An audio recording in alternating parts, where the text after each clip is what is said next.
بسم اللہ الرحمن الرحیم۔ حضرت جابر رضی اللہ تعالی عنہ بیان کرتے ہیں، نبی صلی اللہ علیہ وآلہ وسلم نے فرمایا، مومن بندے اور کفر کے درمیان فرق نماز کا ترک کرنا ہے۔ مشکات المصابیح حدیث نمبر 569۔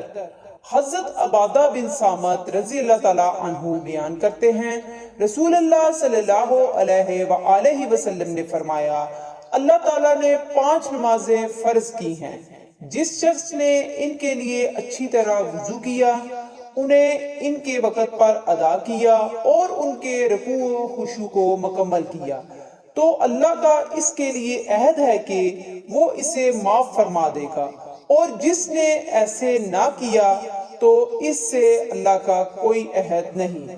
اگر وہ چاہے تو اسے معاف فرما دے اور اگر چاہے تو اسے سزا دے۔ مشکات المصابیح حدیث نمبر 570۔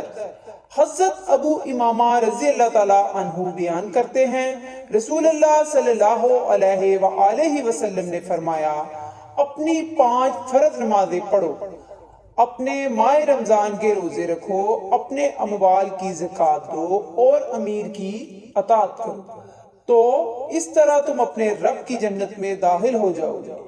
مشکات المصابیح حدیث نمبر 571۔ حضرت عمر بن شعیب رضی اللہ تعالی عنہ اپنے والد سے اور وہ اپنے دادا سے روایت کرتے ہیں، انہوں نے کہا، رسول اللہ صلی اللہ علیہ وآلہ وسلم نے فرمایا، جب تمہارے بچے 7 برس کے ہو جائیں تو انہیں نماز کے متعلق حکم دو، اور جب وہ 10 برس کے ہو جائیں اور وہ اس میں کوتاہی کریں تو انہیں اس پر سزا دو اور ان کے بستر الگ کر دو۔ مشکات المصابیح حدیث نمبر 572۔ حضرت بریدہ رضی اللہ تعالی عنہ بیان کرتے ہیں، رسول اللہ صلی اللہ علیہ وآلہ وسلم نے فرمایا، ہمارے اور ان منافقین کے مابین نماز عہد ہے، پس جس نے اسے ترک کیا تو اس نے کفر کیا۔ مشکات المصابیح حدیث نمبر 574۔